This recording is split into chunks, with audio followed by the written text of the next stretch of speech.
that I don't do myself. Oh my god, so many things. My stomach is like, That was me. Hopefully you can't hear it. Ooh. These are some juicy questions. I do scrolling on LinkedIn now. Oh no. I have business pages and business top business profiles. And they've laughed, and I'm like, okay, good picture. Don't slap me, don't slap me. I wanna like shake you. I won't. There'll be no violence. I was like, oh, these are like fun TikTok videos. Yeah, no one will see. Yeah, like la la la. I'll just do whatever.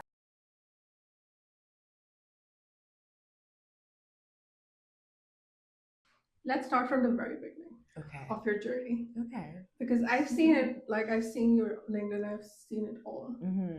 And so the transition is massive. So let's start from maybe when you were at the university. Okay, so wow, yeah. So I studied, which is so strange, but anyway, I'll tell the story. I studied English and German literature at university. I love that. Thank you.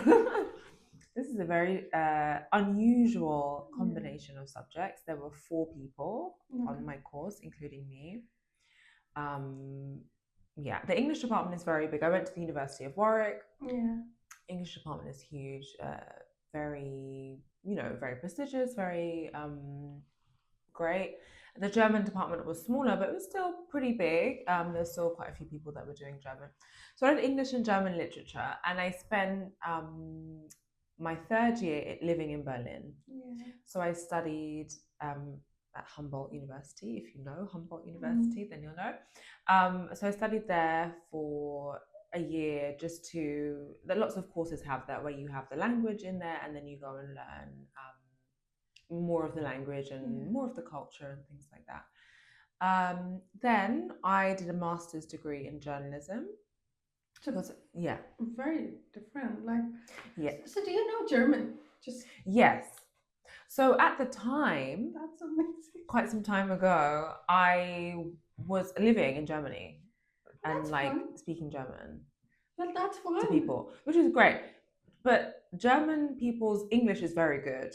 Is it? So it was actually a challenge for me. I had to be, when you go to a country, like, please let. So I was trying to kind of, I got some good practice in there. It's nice to be in the country and even just culturally figure out nuances in culture and things that will help you with the language. But now it has been a long time since I've spoken German. Just say something in German. Hallo.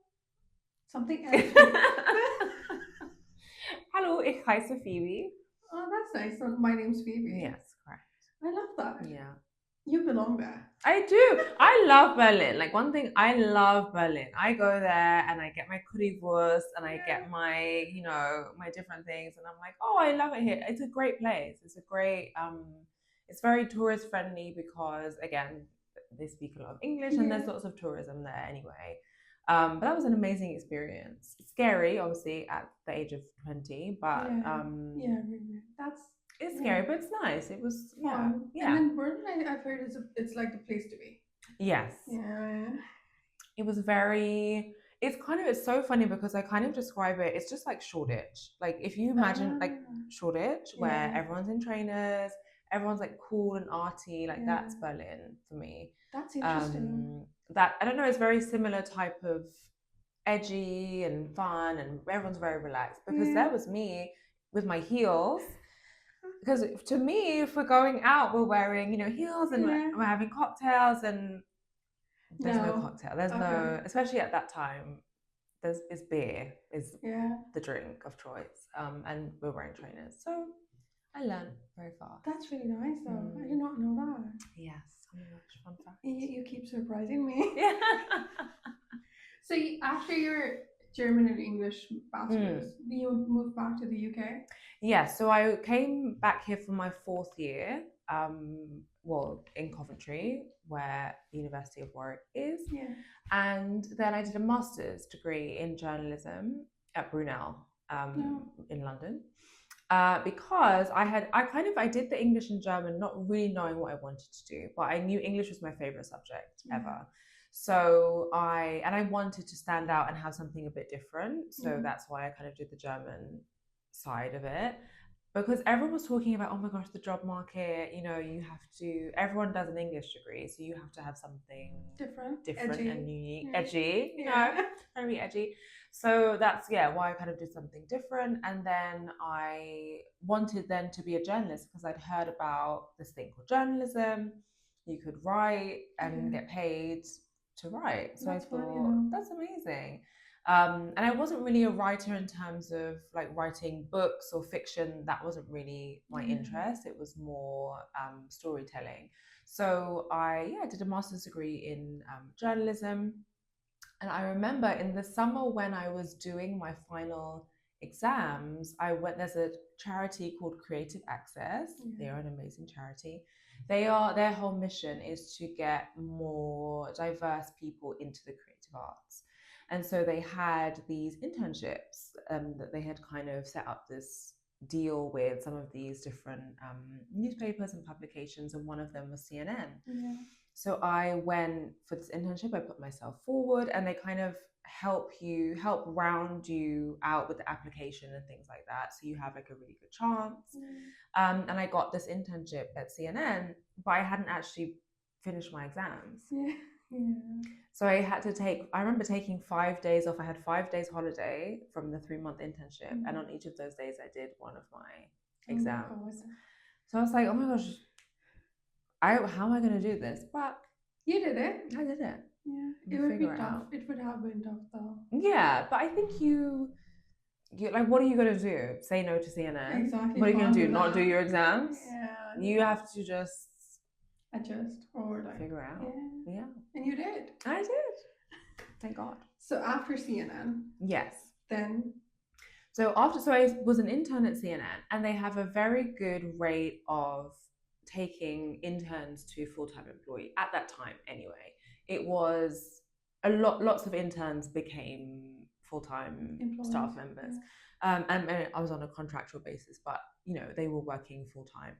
So I started working, as like I think it was like a production assistant or something, just kind of helping out, worked my way up. And then there was a department, CNN Africa, and they were looking for someone to manage their social. Now, you have to understand that at this time, this was 10 years ago. Yeah. At that time, Instagram had just started, which is crazy to say, I know. Imagine a world without Instagram. What did we do? We went on Twitter, that's what we did. But the Instagram had just started, and people were just using it, for like showing their lunch, showing their dog, family, whatever. And brands were just starting to kind of get into it. And so I remember the conversation in the office was like, oh, we have to do all these Twitter chats because everyone's doing Twitter chats now. Oh, we don't really want to run it. It was kind of like the little chore that no one wanted to do. And so I saw an opportunity as an intern to say, oh, I'll do it. Like if no one else, you always want to do the jobs that no one else wants to do. And at that time, that was social media. So at least for this department that I was in. So I kind of took the reins of social media. I was the youngest one in the office anyway. So they were kind of like, oh yeah, she'll be good at social. I had no idea what I was doing, but I learned along the way. And then by the time I left CNN, I was running CNN Africa's social channels, which is like the amount of trust that was put in me. I was like, oh my gosh, thank you so much. Thrilled. So that's where I learned. So people will say now, like, oh, you can do courses, and there were no courses. There was no degree you could take to learn about social media. You just did it. You just winged it. Yeah. But then at the same point, we all wing our lives. Yeah. So, we learn when we go. Yeah. And I think that's how you learn, especially in social. I think that's how you learn a lot is actually, oh, I tried this, it didn't work. Maybe it'll work with an image. Maybe it'll work with a video. Maybe, and then you just learn. Yeah. So, like, after doing social and then journalism, was there of course, there was a big shift, right? But then were you enjoying socials more? Yeah, way more. Because I used to, but one of probably my second role at CNN was writing articles. I just found, like, I liked it, but I just found it was a bit monotonous. A bit too long. It was like, oh my gosh, it felt like homework. It felt like having homework every day. Like, oh, I have an essay due. Oh, I have an essay due. And for some people, people who are journalists, they love that. Like, that's amazing. For me, it just wasn't what I wanted to do. It wasn't what I thought it was, and you have that expectation, and then you go in and do it, and you're like, oh, actually, this is not quite me. It's not really what I want to do. So I was really enjoying social way more, because then other people wrote the articles, and then I just got traction on those articles. I got people to read them, and I got really into the analytics of it all, and how many people came from Facebook, how many people. Facebook was huge back then. Yeah, it was no, I've seen that. Facebook was like by far the it girl of social media. Yeah. Like Facebook was that girl. It was like crazy. And Twitter was like, like a lot of journalists were on Twitter and still are on Twitter. Then after that, I went on to Grazia magazine, and I was their first head of social. Kind of by the time I left, I'd been promoted to head of social there. And that was the first time I had a team. It was two of us, but that was the first time I had like someone to manage. And that was amazing. Again, a lot of trust put in me, and really finding a lot of enjoyment in the analytics, like me and Google Analytics. I remember having these two screens. And I just had Google Analytics up the whole time, and I was obsessed. Like, okay, I'm going to post on Instagram stories. That's going to go here. So really that data side was very interesting. So you are the analytics girl. I'm really not. Like, I'm really, really not, because people ask me questions. I'm like, I have no clue what you're talking about. I have no idea. But I like seeing results. I don't think there's any point in, especially when it comes to like my whole job was getting people to read articles, in both of those roles. So you can't just be posting for fun. Like, sometimes it's fun, sometimes it's memes. Like, I created a lot of memes working at Grazia. That was one of my favorite things to do. But you also have to be showing, I can get people from Instagram, where they're kind of scrolling or whatever, to a website. And Facebook was also huge in that as well. Yeah. So the whole shift between then and then towards coaching people now. Yeah. How did you go from being a corporate girly to somebody who's doing things on her own terms, like fully flexible, coaching people on social media? Yeah. So I would say that even when I was at Grazia, I wanted to be freelance. I didn't really know what freelance was. I just knew, I saw other people doing it. I was like, oh, I think I want that to be me. But when I left Grazia to go work at Gordon Ramsay restaurants, and that was an amazing, amazing opportunity, and I learned so much. I was only there for 2.5 years, and I learned, it's incredible because it's a different industry. So in the hospitality industry, that's like a whole other thing. So then by that point, I was really like, okay, I should really try this freelance thing. I've been wanting to do it for maybe 5 years now. Let me see if I can do it. And the whole time on the side, kind of in the evenings, weekends, I've been posting on Instagram with my expertise. I had been doing pick my brain sessions where people, because I would get so many DMs from people saying like, oh, how do I do this? Can you look at my account? Blah, blah. So I'd say, okay, this is half an hour. You're going to ask me your questions. I'm going to tell you the answers. You're going to get your personalized feedback. I'm going to get some money for it on the side of my job. It's like an easy way to have that. And so I've been doing that. And I was like, well, if I've done it on the side, I can.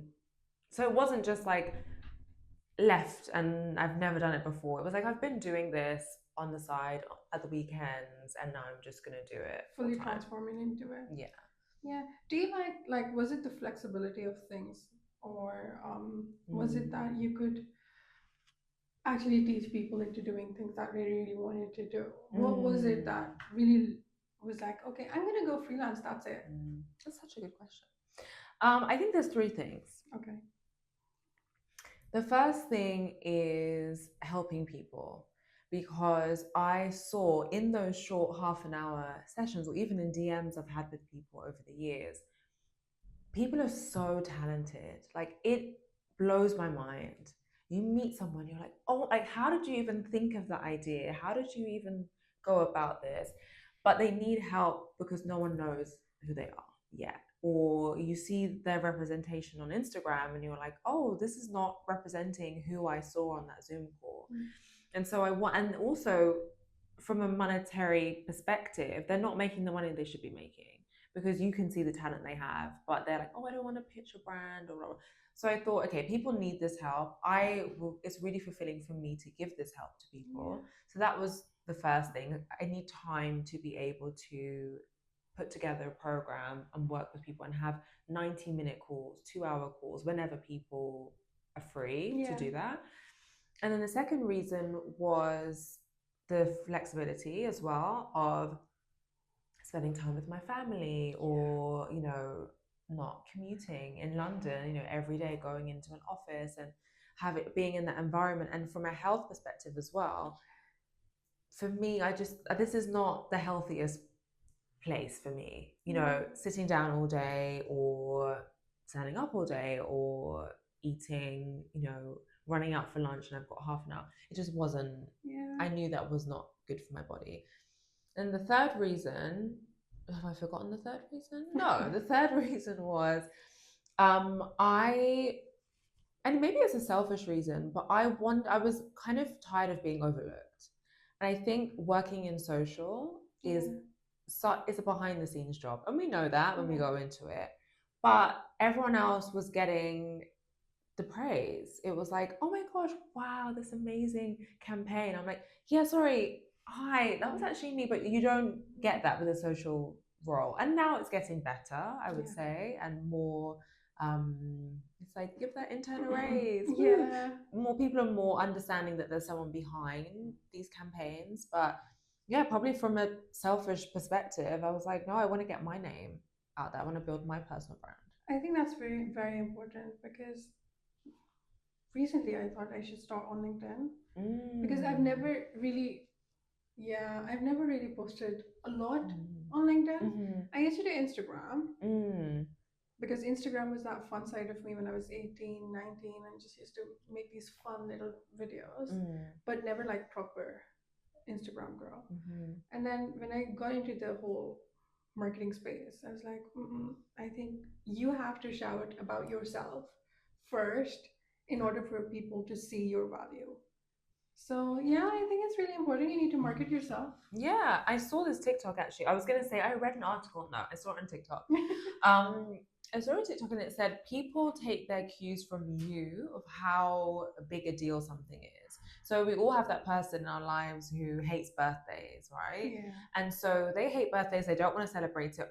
Over the years, you start to not make a big deal of their birthday because they don't want to. So what's the point? Yeah. So if you say, oh yeah, I got a new job, it's like, oh, okay, great. If you post on LinkedIn, if you buy yourself a cake, if you do, everyone's going to be like, oh, this is huge. Yeah. You got this big opportunity. Congratulations. Wow, tell everyone about it. So people take cues from you. And I think there is something so powerful in celebrating every little win, every client, this was me. Oh, by the way, it's not, I think we're taught that it's like, oh, don't brag about yourself. But how will people know? No, brag, go all out. Brag, everyone else is. Go all out, honestly.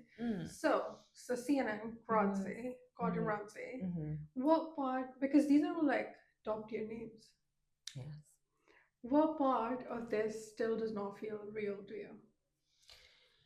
So I think for me, to be honest, every time I've had a job offer accepted, you know, I've gone for the interview and I'm like, okay, yeah, I'll interview. Let's see. But, you know, I'll do my best, but, you know, but they say yes. I'm like, oh, me? No. It's always like, me? Okay, fine. I'll do like the probation period. They'll soon find out. Because you, especially having not had any formal training in social media or marketing, you think, oh my gosh, I can't do it. They're gonna be like, get out of here, you know, you don't know what you're doing. But then you're like, oh, yes, you do. So I think getting those like job acceptance things, I think is amazing. But to be honest, also, you know, I started with, I think it was like a £7 ebook that I like put together for my Instagram community. And probably the first time I kind of made money online, I was like, oh my gosh, someone actually paid £7. Like, that's crazy. Again, I'm like, I'll put it out there. Let's see. But when you actually, someone's like, yeah, I'll pay this amount of money for your expertise. Such an amazing feeling without the backing of a big name or whatever. It was just me. Just you? Yeah. So, yeah. So that feels unreal. Yeah. I love that. Like, what do you mean you're paying me to coach you? I know. Like, that's insane. I know. I get that. No, I get that. Mm. But that's so lovely. Yeah, no, I'm thrilled. Okay, I'm going to look at some questions because... Okay, so when you were doing socials, right, you started with CNN. You started there, and then you got a hang of it. Like, this is what it has to do, and then all of... When did you think that, okay, I'm really good at this? So, I thought everyone could do what I was doing. So let's say, for example, back then it was probably, which is so funny, it was probably like writing tweets. How funny. So I would like write tweets, I would like shorten the URL because it didn't automatically shorten back then. So I would like go and shorten the URL, I resize an image to put, you know, like a landscape image, because you couldn't just put any old image it would show up with. So that was just normal for me. I would think, okay, no, because I've seen what other publications are doing, or I was on Twitter all the time. I was really active on there. And so I knew, you know, what to put up. And then I would see other people do it and I'd be like, oh my gosh, like, why have you chosen that image? Why have you written the copy like that? And then I realized, oh, not everyone can do what I can do and get the results that I can get. So mine would get more clicks than other people's, for example, or whatever. And I thought, oh, okay. And then I shadowed, her name's Rachel Rodriguez. Hi, Rachel, I hope you're well. She ran social for CNN International. Okay. And so one day, I don't know if I asked her or someone suggested it. And there was a culture of like shadowing different desks at that time in the newsroom, which is really good. And so I think I was, like sitting next to her, like watching what she was doing or she was explaining it. Like, oh my gosh, like, you think like I think, you know, we have the same, and she was so much more experienced than me, but I could see, okay, one day I could develop into doing this role. Because I think sometimes you don't really see that a role is possible until you kind of see someone else doing it. And then you're like, oh, I could be that person. So yeah. Yeah. So what, okay, this is not written here. Okay. That's fine. But so these are all big names. What do you think goes like behind the doors that people don't really know about in working in these organizations? Or how do you get even inside the door? So, first of all, there are benefits to working at a big organization, and there are also benefits to working at small organizations. Okay. So I did a lot of internships before I don't know when I did them. Oh, I think when I was doing my degree. I did internships at startups, newspapers, loads of different places. And so there are benefits to working, for example, at a startup, because you will get a lot more responsibility. In my first role in social, the approvals process, I'm running like each tweet through maybe 3 or 4 people. Whereas at a startup, they'll probably just give you the whole thing. They're like, go crazy, do whatever you want, depending on the startup, obviously. So I think there's a benefit to working at the small names.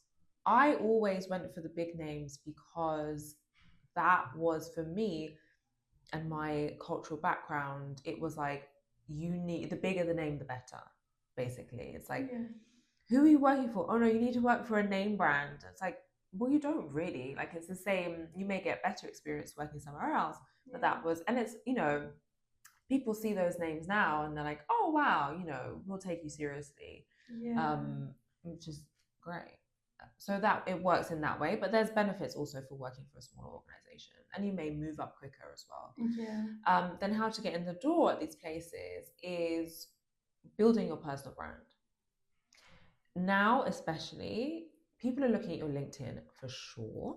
People are looking at your Instagram, and put yourself in the shoes of the person who's hiring. Are you going to hire somebody who you can see can create an amazing reel, knows all about social because you can see it on their Instagram or their TikTok, or someone who has the private account but that it doesn't really, or you can show it in your portfolio. It doesn't have to be on your social accounts. But I think building your personal brand, if they've already heard of you before you've gone to the interview, that's an amazing position to be in. Yeah, I think so. How was the interview though? What did they ask you? Do you remember? Any questions that you still remember? Something. So they ask a lot of very strange questions at these interviews because they want to. I remember someone asking me like, "Oh, describe your perfect day." Okay. I was there preparing like the stats from the business and their turnover each year, or whatever. They were like, describe your perfect day. People want to hire other people that they want to work with. So they're trying to find out, can I get on with this person?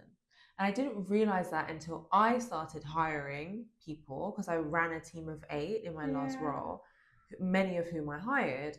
You sit across from them and you're like, is this person competent, first of all? Number one, can they do the job? Are they hardworking? Are they committed? Are they serious? And then, can we have a conversation? Can we get on? Really important though. Really important, because you're going to be spending so much time with these people. And in certain roles, weekends, depending if it's hospitality or if you're running events. Long hours with these people. And are you going to get on? It doesn't mean that they have to be like you. You don't have to hire like the mini you, No minions here. No minions. It's good to have a diverse, in terms of ages, in terms of backgrounds, in terms of sectors. Yeah. So going back to the journalism side of things, tell us, so I know for a fact, if you would start doing PR for people, public relations, you're going to be really good at it. Okay. Because I think you know the fact that how do journalists go about the stories, or what are they exactly looking for? So spill the beans. So I think what is really, really, really, really, really important, both in PR and in building your personal brand, storytelling. That is so important. What is your story? And how can you say it succinctly so that we get the story very quickly? As a journalist, you have people pitching you, up to like 50 emails a day of pitches, depending on where you work and whatever. But all these pitches coming in, you have like 10 seconds from the headline and then skimming a bit of the copy. Is this something I'm interested in? If it's that, and also there's different ways that you can phrase things. So when people say, oh my gosh, like this is the world's first, that's why everything is always the world's first, because then it's something new and exciting, not just another app. Great, another app. But this is the world's first, endorsed by this person or backed by this person. So I think in storytelling, and people forget that when they're talking about them as a brand, they would do that if they were representing like another brand. But actually, what's your story? And people kind of hide their story behind it. If you watch, like TED Talks and things, you see it's all about what was like a defining moment, or what was their story, or 10 years ago this happened to me and this is why, blah blah blah, and then you start from there. So I think storytelling and working on something I've been doing a lot lately is networking. So I've heard a lot of people's like intros. Hey, what do you do? Tell me like the story. How did you get into this? How did you become an accountant? How did you become this? I'm really passionate about putting wealth into hands of this community. I'm invested. Not just, hi, I do bookkeeping. Okay. There's a difference, Do you think that's where, so from journalism, that's where the personal brand side of yours came in? Yeah, I think so. I think it's telling the story. It's so important to have that kind of pitch ready. Not really a pitch, but that little intro. Ready. Give me a Phoebe intro. Oh my god. Hi, my name is Phoebe Parke, and I am a freelance social media coach. I help creative people build their personal brands on social media so they get paid more. I love that. That's it. That's concise, tells me what you do. Everything. Oh my god, I love that. I think I should have an elevator pitch. Yes. Yeah. Because you have 2.2 seconds, to grab people's attention. And also you have to say it slowly because a lot of people are like, oh yeah, I work in social, or they'll be like, oh, I'm just like I'm trying my hand at blah blah. I don't know that you don't do this full time. Like act like you do if obviously don't lie to people, but if it's something that you're I'm a podcast host, not I'm trying this little thing on the side, it may not work. It's like, no, I'm a podcast host. Stop. Need to work on that. Yeah. Thank you. Yeah. Okay, so the plot twist moment, right? So what is the biggest plot twist of your life? That changed everything. Wow. When I decided to go freelance. Yeah. For sure. Because I could have easily, well, not easily, but I could have gone onto other publications, other brands, maybe moved more into marketing from social media, become head of marketing, a CMO. I think they should have like chief social media officers, but that is a conversation for another day. But run social at some other big name. Yeah. If they would have had me. But I just thought, like, long term, what do you want to do? And then work backwards. And I knew that long term, I wanted to do my own thing. What moment made you realize that, I can't run like that? Because you discussed that my body cannot run like that. It was going towards burnout. Let's be simple. Yeah. What moment do you think you realized that? So I think it was at a time when I wasn't finding any joy anymore in putting together campaign strategies. And what really will show you that is if you're leading a team, you have to be, well, this is my opinion, you always have to be positive.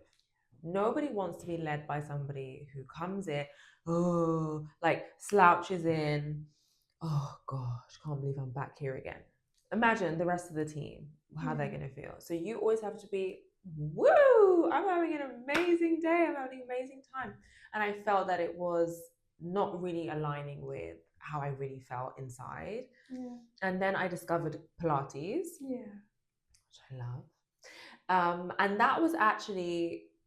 that is what helped me be less stressed, because I would go in, I would turn my phone off, I'd come back to 20 emails, and this was like in the evening, I'd come back to like 20 emails, but for those 50 minutes, I would be, my head would be brain turned off, and I'm just doing whatever they tell me to do, I'm going to do, I'm just going to follow, whatever.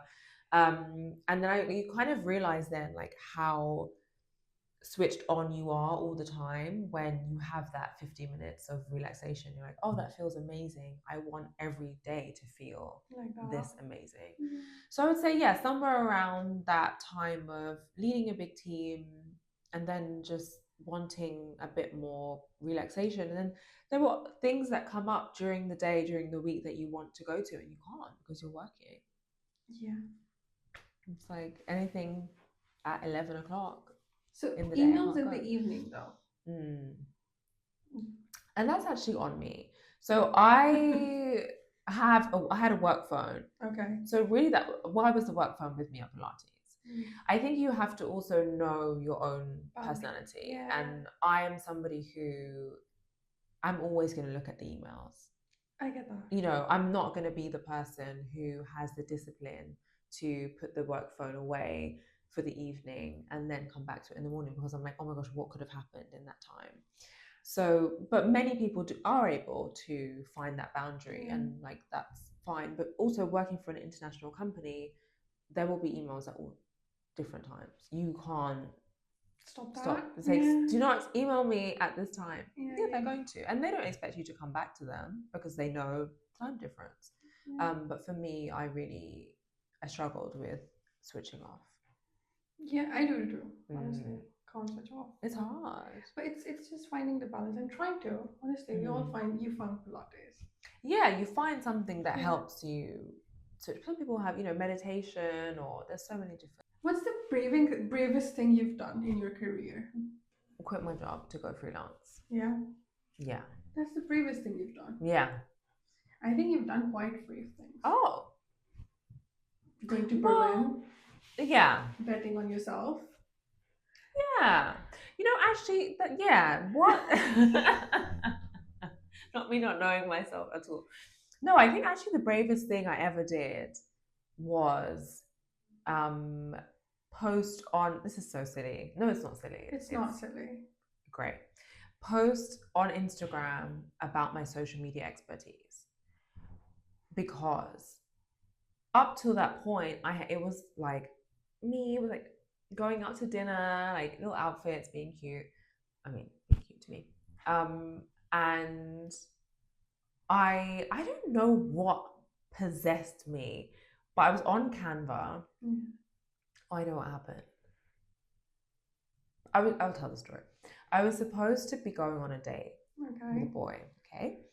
And this boy, he was like, yeah, it was like a Saturday night. He's like, yeah, we're gonna go out on Saturday. And we had that conversation on Friday.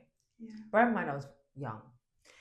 I didn't hear from him the next day. And so I thought, I'm not gonna message him. No. If you wanna take me out, you'll text me. I didn't hear from him. So I needed something to distract me. And so I went on Canva. And I thought, okay, I'll just bide some time. Like if he messages, but I'll just, distract myself. Like TV wasn't distracting enough. Sometimes you need something like really You need to work on something. Yeah. So I thought, okay, I'll just like get some Canva templates. I'll just put like some tips, like I don't know what it was. It was like things to do, ideas for Instagram stories or something like that. And I just was like making something, designing something. And then he never messaged. And I made like a bunch of different things. And I remember posting on my story first because I thought, okay, I won't go all in on my feed. I'll just post like advice for people on stories. And I got DMs from people saying, hey, this is really useful. Like, this is so cool. And then on the Monday, posted on my feed for the first time, me in a dress and then this Canva template. And yeah, from there, I just every day was posting and posting and posting. I love that guy ghosted you. I love that. Yeah, and then we never went on a date because he was like, oh, anyway. Oh, whatever. Anyway, but that was actually what happened.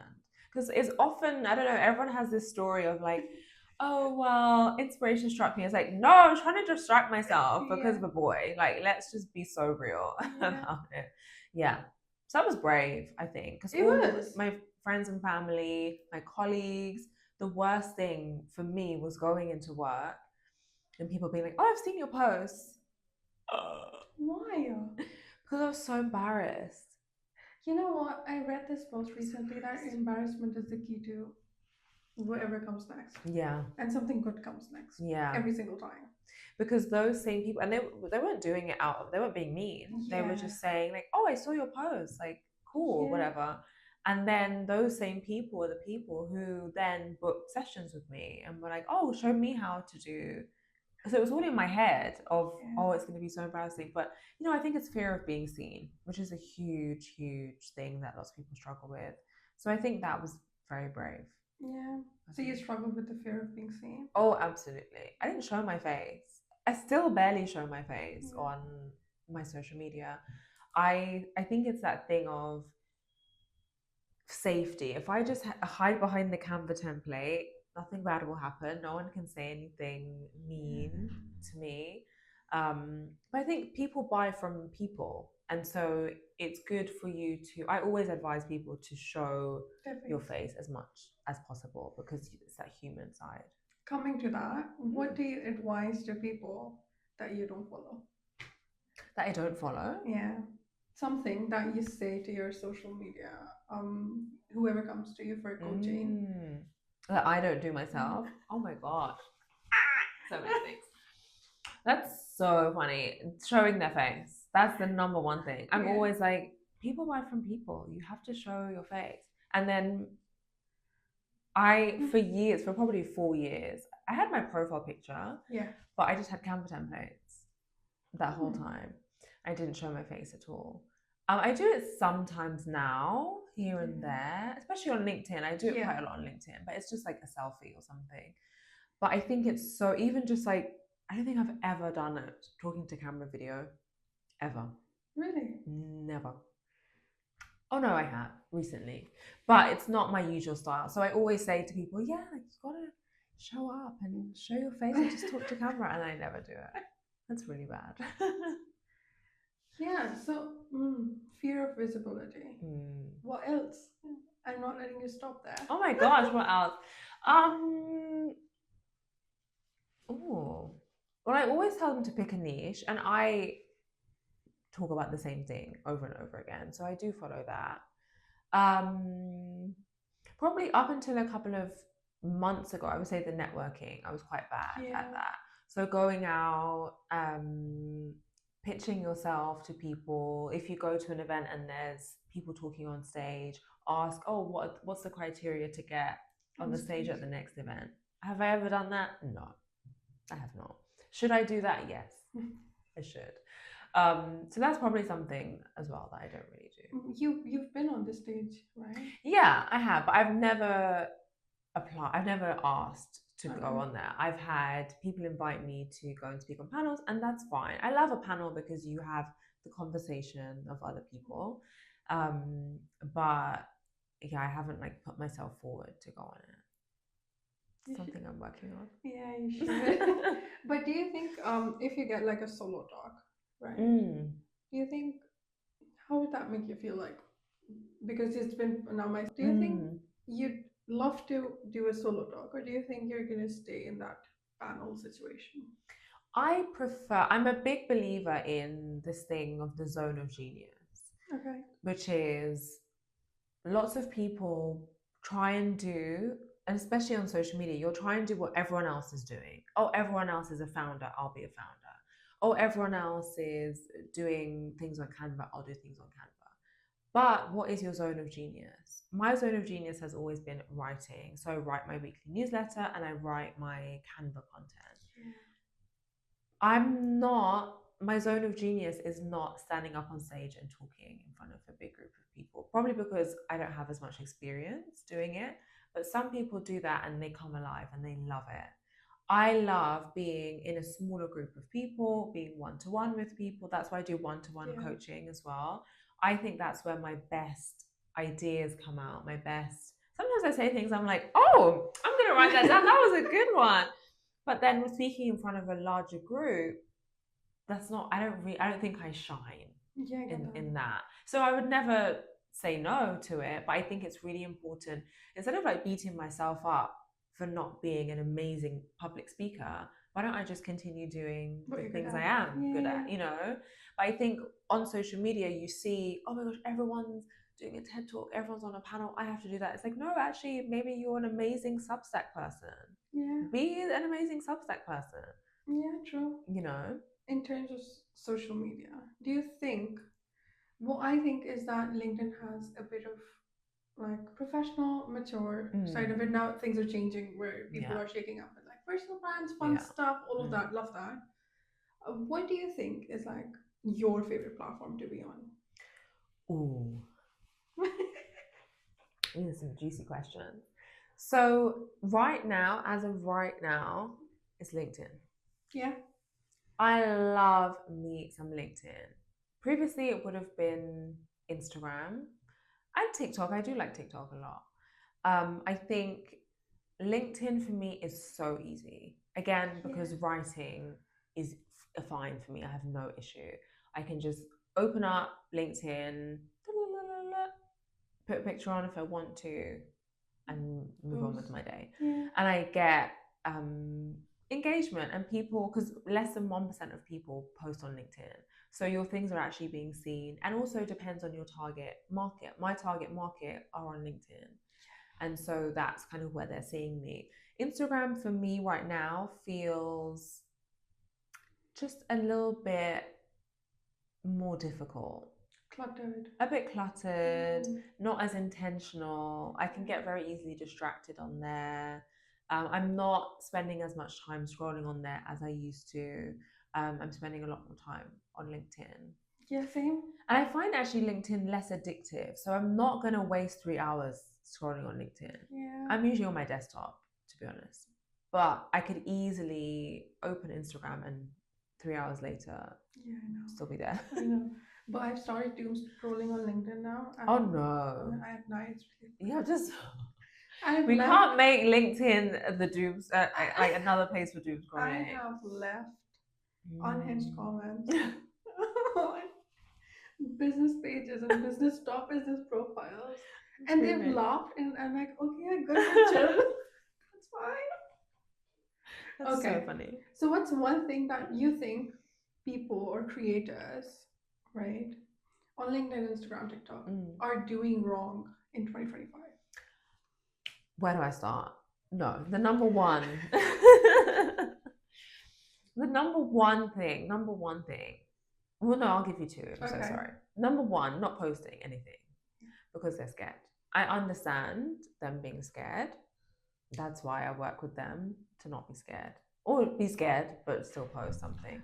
So I think that like you're missing out on such a huge opportunity. Even if you have a 9 to 5 and you have no goal of leaving, you'll be surprised how much, which is what happened to me, people take you so much more seriously if they see you posting your expertise on Instagram and getting opportunities and things like that, you know. So I think not posting, but waiting too long to monetize. I don't know why we're waiting until we get to 10K followers to start pitching brands. To me, that's obscene. Insane. I love that. Really upsetting. Because what is it that is the difference between you with 3,000 followers and you with 10,000 followers?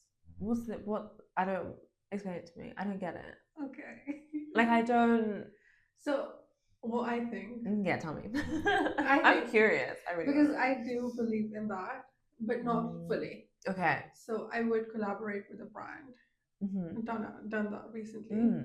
But I would ask them for money right now. Why? I think don't slap me. I wanna shake you. I won't. There'll be no violence. So what I think, do not look at me like that. I'm smiling. So what I think is that people with 10K followers, it's a bigger audience for the brand, so they would rather pay them than paying me. Do not slap me. No. So, thank you for sharing that, because this is what I suspected that people are thinking. I can give you example after example after example of people with 3,000, 2,000, 4,000 followers getting paid by brands. And not just UGC content, actually nothing wrong with UGC, but actually collaborating with brands at that smaller size. Yeah. What is special about those smaller people? They have a niche. So every single one of those people in that community is interested in one specific thing. So I always use this example and no one has done it yet. Okay, let's say you start a TikTok finding the best matcha places in London. Yeah. That's all you do. You go, you review this place, that place, the third place. If I'm a matcha brand, or if I have a cafe that serves matcha, I'm definitely going to work with you. Yeah. You may only have 3,000 followers, but pretty much all of those 3,000 followers are interested in matcha, are in London, are going to come to my cafe. And so it would make more sense for me to collaborate with you than somebody with 20,000 followers who does restaurants inside and outside of London. You know, not everyone is super focused on that niche. So I would say creating a small community, and also your engagement is going to be so much better. So actually more people are going to see it because you're smaller. Yeah. When you're bigger, if you have 10,000 followers, your engagement is probably 2-3% versus 5, 6, 7 when you're a much smaller creator. I'm talking about Instagram, but different for different platforms. So what happens is brands take advantage, because I've been on the other side of it. Brands take advantage of you because they know, oh, she's small, she'll just be grateful for the gifting. Then they get free content. I need to change that. Yes, change your ways. And I'm not saying there's nothing wrong with gifting, and obviously as well, starting out, if you've never tried the brand, or if you're not sure, if they're not sure about you, you're not sure about them, fine, the first collaboration, okay, yeah, on a gifted basis, etc. But don't let them like use your content for ads or things like that, because you should be charging more on top of that. And the more people that know that, the better. Because the worst case scenario, you get to 10,000 followers, then you start talking about hashtag ad, hashtag gifted. Your audience are like, whoa, we've known you. She's trying to, get her brand deals now. It's like, get the brand deals in at the start, so they know I'm a brand deal girly, from the start. Give your recommendations, your lip gloss, your workout place, your whatever from the start, and get them kind of used to it. Because it happens a lot when people get a bigger audience and then they start, and also you don't have as much experience then. Your 10K followers, you've never done an ad before. And then all of a sudden you're doing ads. I get that. I didn't even think about that, honestly. I think you should start charging. Okay. Personally. Okay. Okay, so what do your clients really come to you for beyond Instagram strategy or any platform strategy or analytics? So I thought that my clients would come to me for knowledge, what to post, when to post, how to pick a niche, that kind of thing. I actually work with a lot of social media managers. They already know all this stuff. What they need is accountability. And that's why they come to me. Because over the 8-week program, I'm in your DMs basically saying, okay, you made a commitment to post this, this, and this. And then by the time we have the next call, I set homework. I'm like, here's your homework. And I'm looking to see where's the homework. So it is the accountability. I know that in a week's time, I'm going to get on the call with Phoebe. She's going to ask me, where's the homework? Because it's been years and years of them, oh, I should really get on social media. Oh, I should really, but it's like hiring a PT. That's what I always say. Like, that you should be going to the gym, but there's no repercussions for you not going. So you hire a personal trainer and then they're waiting for you at the door. Hello, let's go and work out. So it's like that. It's just the accountability. And then after the 8 weeks, we've actually set up systems and processes so you can do it by yourself. But that's what they come for. I love that. I love that. Okay. So if you could ban one phrase on the internet right now. Wow. Anything. Anything. Anything, Phoebe. I would ban when I get to 10K. Okay. When I get to 10K, I'll start taking my content seriously. I'll pitch brands. I'll do content days where you go out and you shoot. Like if you're a fashion influencer, you're like, oh, I'll take a couple of outfits. Take it seriously now. Don't wait till 10K. When I get 10K, I'll do an in-person event. Do an in-person event now. I'll come. Oh, yeah. I love events. I'll be there. All right. So what is this chapter of your life called right now? This chapter is called Doing Things on My Own Terms. I don't do things I don't want to do. If I don't want, I just don't do it. Yeah. There's nothing. You can't make me do anything that I don't want to do. I just will not do it. And that's so amazing. I caught you at a really good time. Yeah, you did.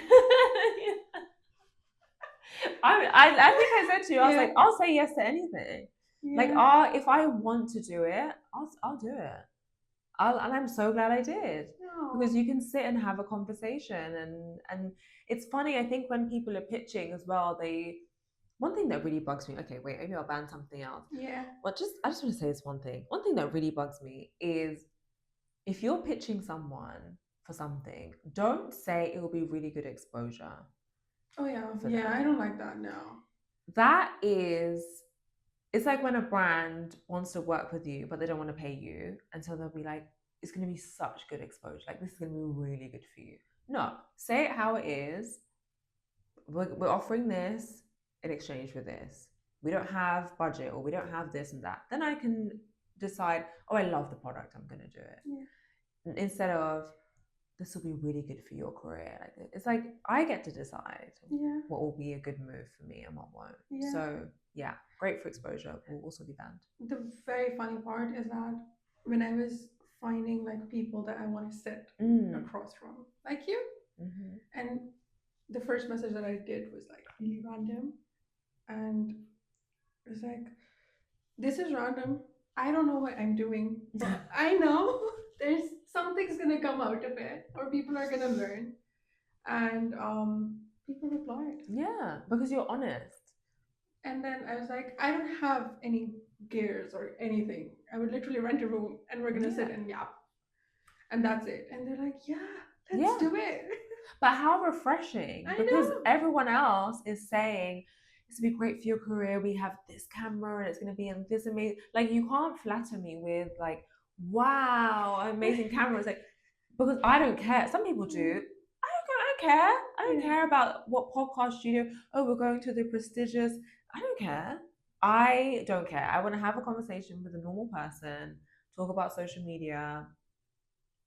That's it. And have a good time. That's it. So it's your approach of the it's just me and my mics in a room, and let's that's what people are responding to. I would say so. Is the authenticity.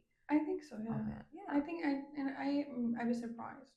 Yeah. That people actually responded. Like, some people did not, because of course, but people actually responded. And I thought I'm gonna end I'm gonna do 2 seasons. And I'll end the first season on like 8 episodes. And that's it. If I find 8 people. I'm going to like 13 or 14 episodes. It's amazing. And I don't know how I'm gonna edit it or anything. No idea. You'll figure it out. We figure it out along the way. Yeah, after speaking to you, I think yes. Go for it. God, you're a good coach. Oh my gosh, thank you. Okay, something that you are currently unlearning. Ooh, wow. Ooh. You know what? Having to work more hours to get better results. So usually it's not, if you work 10 hours, you get 5 clients. Like, that's not how that works. Yeah. And I think we've always been taught, okay, the hardest working person is the person who, especially if you go on TikTok, wakes up at 5 a.m. and they do this, that, and the other. I think I'm unlearning that, you need to be sat in an office to work. Work only happens in an office. No, it doesn't. It happens going out at networking events. It may look to you like I'm, on a beautiful rooftop enjoying, having a beautiful beverage, but actually I'm networking. I'm exploring different spaces in London. Maybe I want to host an event. You're going around, you're meeting people, you're getting out there. And so, the whole like being hunched over a desk thing is not the only way that work. And I think especially in the creative side of things. Yeah. It's not. It's not. No, it's not. It's really not. You need to put yourself out there. Yeah. I could go. So yesterday I went to 2 networking events. Oh. I could spend my whole day talking to people, networking, and get more clients than if I sat crunching the numbers. Oh my gosh, like how many, followers do I have, and how many, let me get more followers. It's like, well, no, actually go out and meet people face to face, and then they're like, oh my gosh, yeah, I would love to work with you. I'm really interested in this. And then it's a more organic start to the relationship. I fear visibility. I have always been behind the decks. So I think it's the same problem that you were speaking about. And so the funny part, I did a TikTok at I think 2022, started doing fun TikToks, just telling it out. I got on the first 3-4 TikToks, I got millions of views. Oh my gosh, amazing. And I deleted it. Oh. That honestly, we're actually more scared of being really successful than we are of failing, which is so crazy. We think we're scared of failing. Like, oh, I don't want to put myself out there. What if I fail? What actually you're scared of is, what if I put it out there and get 1 million views? That's way more scary to us. Yeah, I think so. I think you're right. That's so crazy. Because I literally panicked because I was like, oh, these are like fun TikTok videos. Yeah, no one will see. Yeah, like la la la. I'll just do whatever. It's like, oh no, plot twist. Yeah. Actually, everyone saw. And then people saw, and they did like lovely comments. It was no bad comments at all, because I started posting like, oh, things that my mom say that are not normal or things. These sound like good TikToks. And then all of that, and I deleted it. And I was like, no. Scary. Too much at once. Out there, maybe, yeah. So this time, like, I've taken the step, but I know I started with like being very mindful of what I'm doing and how I'm doing it. I know I'm gonna wing it at one point. That's life. Yeah. That's what we do. But I also always advise clients to start with one platform, because what a mistake a lot of people make is they try and, oh, I'm gonna put myself everywhere, LinkedIn, TikTok, and they get overwhelmed and they end up not posting. So start with LinkedIn, get really consistent, which is what you're doing, really consistent on there, putting like clips on the podcast, things like that, and then you move on to, okay, now I'll master Instagram. Or TikTok or whatever it is. But yeah, people try and like spread themselves too thinly across all the platforms, and it doesn't work. No, it doesn't. Especially now, like, I need to manage my time with like LinkedIn. Exactly. And it's very difficult though. Yeah. You still have to, because LinkedIn is easy for me. Yeah, same. Just like for you. You just go on there, whatever is in your mind, just dump it on the internet. It's so easy. Find okay, if I have a picture that I've taken that day or that is relevant to it, you don't even need to put a picture up there. You know, there's no Canva, there's no whatever. I mean, you can do carousels and things, but I actually find that my posts that are doing best on LinkedIn are just like 1 or 2 pictures and the text, rather than the carousels. No, carousels are not doing good. They're not doing well. And then people are saying, oh, post video on LinkedIn. I don't find that video is doing well. So it's the best time to get on LinkedIn. I think so. And I think in the next 2 years, I'm betting on LinkedIn. Oh, 100%. There's going to be, well, there already are linked influencers. Oh, yeah. But I think there's going to be even more. Yeah. And I love that. I love where it's heading, because it's not like influencer. It's different. Like, it's different. It's like you've worked in the industry, you know what's going on behind the scenes. Yeah. And it's honestly good, wholesome conversations while you're telling people, oh yeah, you need to get this, you need to see this, you need to learn this, and all of that. But hey, this is a meme, you need to see this too. Yeah, I love a meme. All right. So if 19-year-old Phoebe walked in the room right now, bless her. Oh. What would you want her to know? Oh, Phoebe. I would want her to know that it's okay to bet on yourself, and that the feeling that you feel that you are going to do something different is real and is a gift. Because I was always different, and you think, oh no, I just want to, try and blend in. Oh my gosh, I'm going to be like everyone else. I'm going to straighten my hair. I'm going to do this. I'm going to do that. It's like, please don't do that. Actually, you are going to do something different from everyone else, from all your friends, from all your colleagues, and it's going to be incredible. Yeah, it is. Good for me.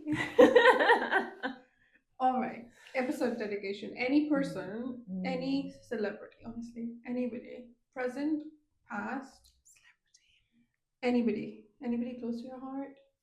I would have to say God. I would have to. Yeah. I would have to, because there's no, and I think people get uncomfortable sometimes talking about their faith, and and then business. There's some things that we see as unprofessional, or we used to, like, don't mention Jesus in the workplace, like you don't want to do that, but actually that is, and a lot of creative people will say this as well, is that inspiration, that talent that's been given, it's not I can't explain how any of this happened. I can tell you the timeline of, oh, this and this, but who was I to be working at these places? And I just, yeah, I have to be really thankful to God for bringing me into this amazing platform and this amazing life that I'm living now. Yeah. All right, last question is a mic flip question. So you ask me anything like it's your episode. Oh my gosh. Ooh.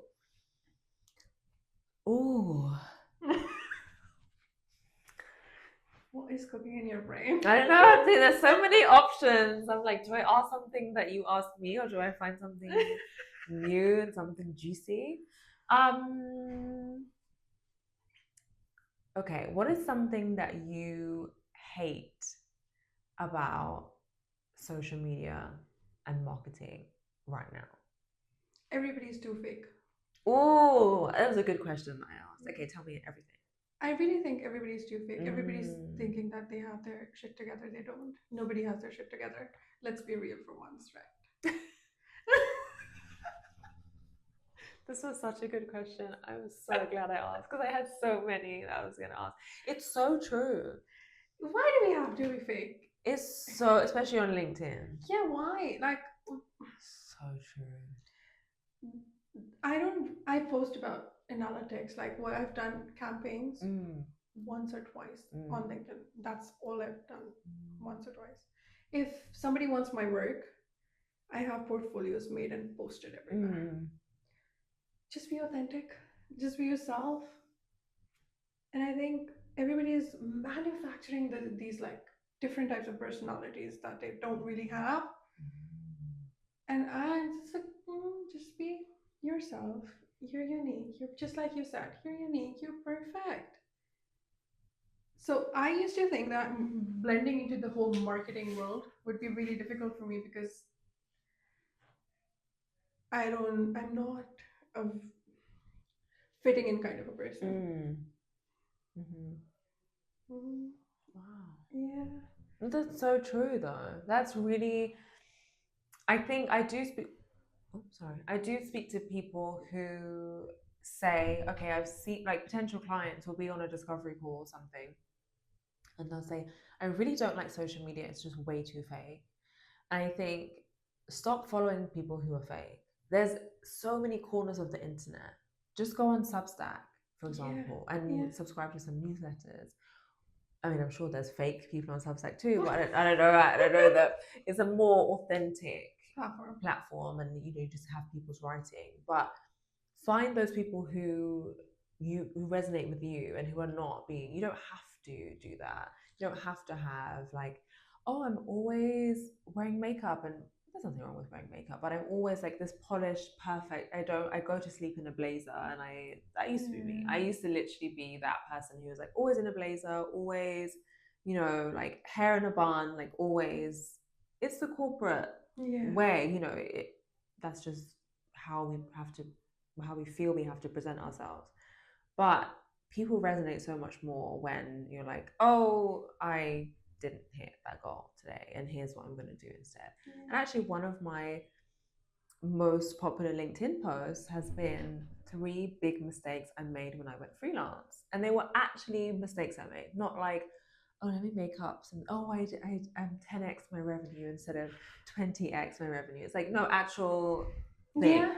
I do think, though, you put like the me in person and the me on social media, you do edit yourself. Yeah, you do. Like that. You're not gonna, when you do the day in the life, you see like the bathroom and then the like, oh, I ran for the tube. You don't see not everything because it's you have. I think it's good to have some boundaries and some, not share everything on the internet for our own personal well-being. But there is an element of editing, but when it's like a whole different persona, I think that's when it's like it gets a little icky. Yeah. Like editing fine, keeping your boundaries fine, all of that's fine. Honestly, I thought that do not like take it to your heart. Okay. But scared. But I thought that oh, no. I really thought that, Phoebe. Like when I spoke to you, do not make that face. Trying to be, Honestly, neutral face. I thought that they're like, you'd be a little like I don't know, you'd be a little mean to me. I don't know. I was mean. I almost hit you. So You were not mean. I wasn't mean, but I said you need to charge people. You should charge. Oh yeah, no, you're not mean. But not mean. Yeah. No, But I'm not like, mean. because I think like I love that you have your boundaries in place and you know what you're doing with all that. Even though if you're bringing it deep down, do not show it. But I think also that's something I've developed over the years because people. That's actually a great point that I'll say, and then we'll end because this is really important. I think people treat you the way you treat yourself. So how I show up on social media is I'm very serious about what I do. Like I actually really believe in what you do. Social media can change your life. Like you can really build your personal brand and leave whatever job, whatever situation you're in and create a whole new life. I believe that. That's what's happened for me. So I take it seriously, and so other people take my time seriously. When I started putting in the Pick My Brain sessions, people stopped DMing me asking me for free advice because I said, you will pay me for this information or you will not get it. So you one or the two. And then people complain now, oh my gosh, I get so many DMs from people. Put something in play. People want to ask you questions. So let them ask you questions and do it in a way that works for you. If you want to give the advice for free, have it in. That's why people do Ask Me Anything. So this is the platform. If you have a question, once a week on a Thursday, I'm going to do an Ask Me Anything. You can ask me those questions then. So you put up your boundaries and you say, yeah, I'm really serious about this. I take my craft very seriously. This is how is an appropriate way to treat my time. Yeah. And people respond. I love that. If you're like, oh, I'll do, I'll post for free and I'll do this and that, then that's what you're gonna get. So no, so after seeing your post of like Pick My Brain thing, I created my own appointment. Yeah, and it worked. It's so easy. Like you just so it filters out the people who are not serious into a lot of things, and then brings out the people who really want your help. Because in this day and age, you can Google a lot of things. So, and our good friend ChatGPT will tell you many things. So then I found when people were actually coming on the call with me, they have their questions ready. These people do not. They have their questions, and they are, as you said, they're there for your personal insight, your expertise. So I think it works better for me, and it works better for them. Yeah, I love that. So let's just end it. We're gonna end it on this note. I don't want to say anything that's. Thank you guys. Okay. I don't want to do that. Yeah.